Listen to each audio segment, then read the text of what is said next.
네, 오늘 2부에서는 더불어민주당 원내대변인을 맡고 있는 김현정 의원 만나보겠습니다. 전화 연결합니다. 나와 계시죠?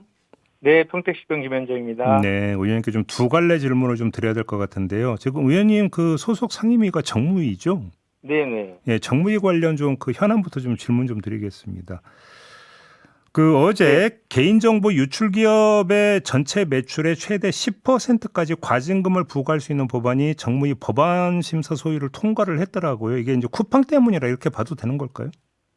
그렇죠. 최근에 뭐 SKT라든지 KT라든지 쿠팡 등 이제 개인정보 유출이 너무 심하잖아요. 네네네. 그와 관련돼서 이제 대통령께서 이런 그 가증금 현실화 방안의 속도를 좀 내라 이런 또 말씀을 좀 하시고 네. 또 여야 간에도 또 이거에 대한 필요성을 같이 공유했기 때문에 어제 음. 이제 그렇게 처리를 했습니다. 그러니까 현재는 지금 최대 3%까지로 되어 있는 거죠?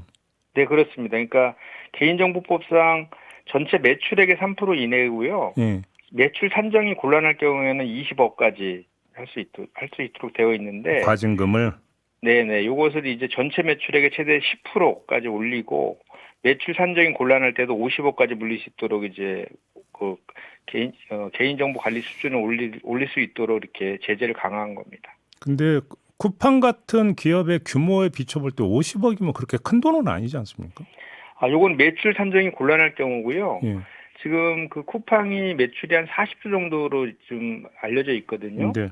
그럼 현재 기준으로 전체 매출액을 하면 3%면 1조 2천억까지가 이제 가족 가능한데 10%를 하게 되면 4조까지가 가능해지잖아요. 네네네. 네네. 그래서 뭐 이게 매출이 10%면 회사 뭐 이렇게 흔들리는 거 아니냐라는 그런 또 이견도 있긴 있어요. 네.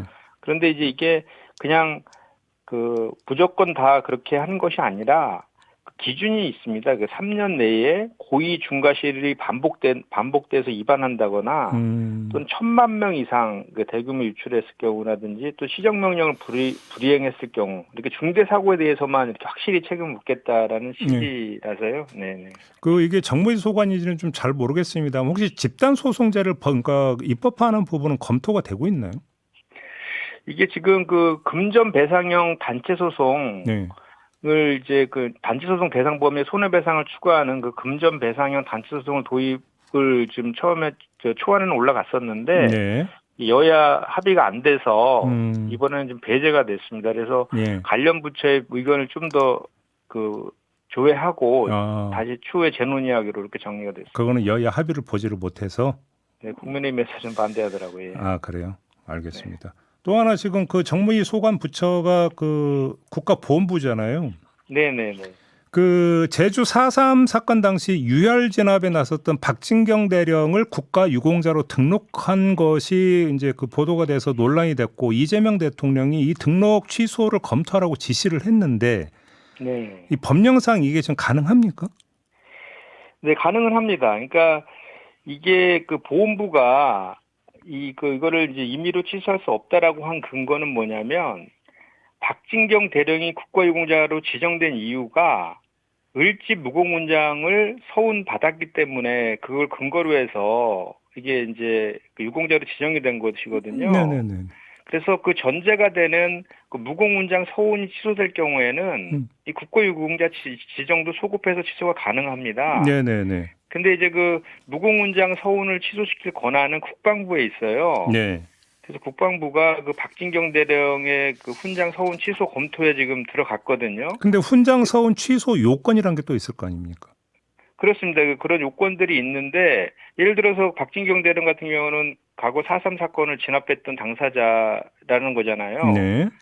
근데 그런 것들에 대한 전반적인 검토를 통해서 그 서운 취소 요건에 해당된다라고 하면 그 관련 절차에 따라서 국방부에서 취소가 가능하다는 거죠. 예, 예. 그리고 이제 이 관련해서는 뭐 대통령께서도 지시를 좀 하셨고 보훈부 장관도 그 제수 4.3 유족들에게 그 방문해서 사과와 시정 약속했거든요. 네네네. 그래서 후속 조치를 할 예정이라고 밝혀서 네.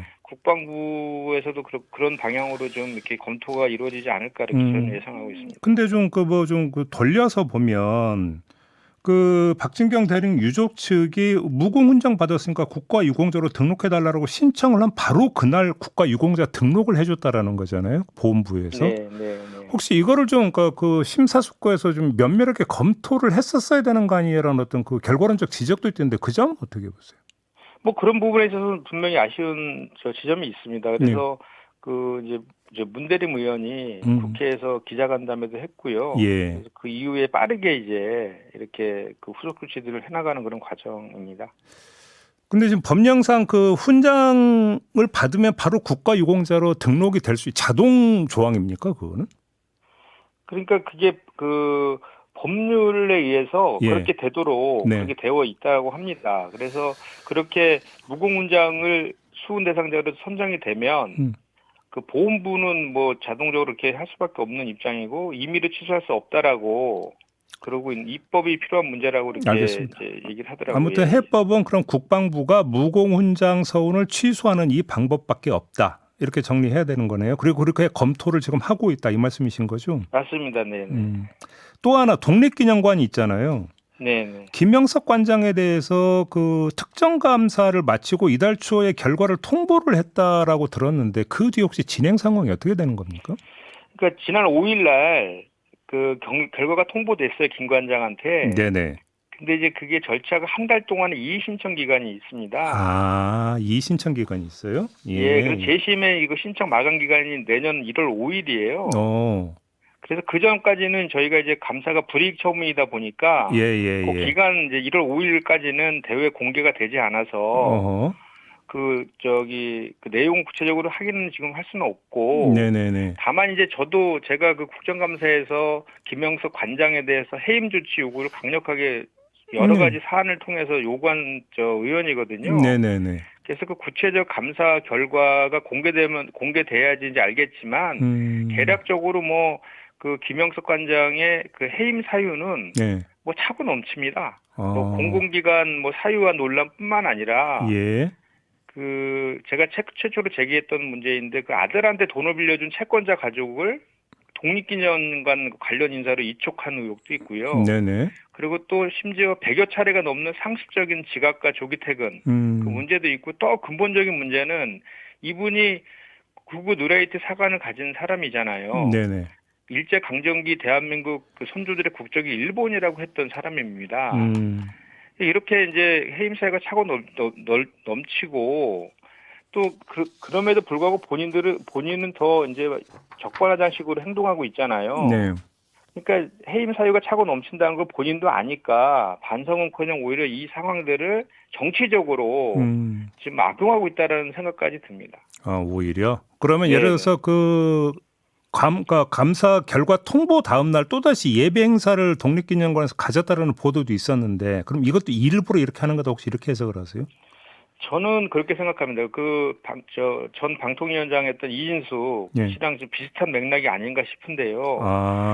저희가 국정감사 현안질에서 그렇게 질의를 해도 그 순간 뭐 이렇게 잠깐 뭐 하는 척하다가 바로 또 그렇게 똑같은 일을 되풀이하고 있거든요. 이른바 정권한테 피법받는 모습을 일부러 연출하고 있다 이런 해석이실까요? 그리고 또 이분이 만나는 분들이 또 약간 국민의힘 쪽 정치인들과 연관된 분들도 자주 만나는 것도 지적받고 그랬거든요. 예. 그럼 아무튼 의원님이 보시기에는 1월 5일 이의제기 신청 기간이 끝나면 바로 그러니까 이 사회에서 해임 의결에 들어갈 거다 이렇게 전망하시는 걸까요? 그렇게 하라고 저희가 이제 저뿐만 아니라 우리 더불어민주당 그 정무위원들은 다 그렇게 지금 주장을 좀 하고 있고요. 그 이제 이게 재심 기간이 끝나게 되면 그 이사회가 해임 결정을 할 수 있거든요. 해임 결정을 하면 이제 보훈부 장관이 대통령에게 이제 해임 제청하면 해임할 수 있어서 그걸 반드시 해임시켜야 된다고 생각합니다. 이미 국민들은 김영석 관장이 자격이 없다는 것 그리고 독립기념 관장으로서 그 탄핵했다는 건 뭐 분명한 사실이니까요. 알겠습니다. 자, 다른 문제로 좀 넘어가겠습니다. 지금부터 원내 대변인께 좀 질문을 드려야 될 것 같은데요. 일단 내란 특검이 어제 최종 수사 결과를 내놨는데 총평을 좀 해주신다면요. 네, 뭐 그 성과도 있었고 아쉬운 부분도 같이 있었던 그 내란 특검이라고 좀 생각을 합니다. 그러니까 일단 그 12.3 불법 계엄에 대해서 윤석열이는 뭐 민주당의 입법 폭주라든지 뭐 탄핵 남발이라든지 예산 삭감 등이 원인이라고 했었잖아요.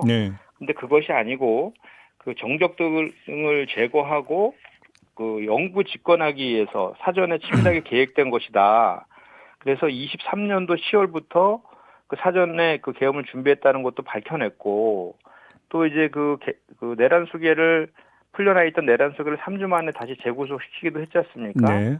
그리고 무엇보다도 그 국무회의의 CCTV 영상을 확보해서 이걸 통해서 국민들에게 내란의 그 민낯을 그 보여준 거는 큰 성과라고 저는 좀 생각을 하고, 그리고 이제 윤석열 내란 수계부터 해서 27명 정도를 기소했지 않습니까? 예, 예. 근데 좀 아쉬운 것은 뭐 노상원 수첩이라든지 또 그 즉시항고 포기한 심우정 전 총장이라든지 계엄해제 의결 주도했던 추경호 의원 등에 네네. 대한 그 수사가 좀 미진했던 부분은 좀 여전히 아쉬움이 좀 있습니다. 네. 그래서 우리 당 입장에서는 이와 관련된 것들을 이제 3대 특검이 다 종료된 시점 이후에 예. 3대 특검에서 미진했던 부분들을 종합적으로 모아서 그 종합특검, 2차 종합특검을 해야 한다라는 생각을 가지고 있습니다. 그 2차 종합특검법원은 언제쯤 처리할 계획이세요?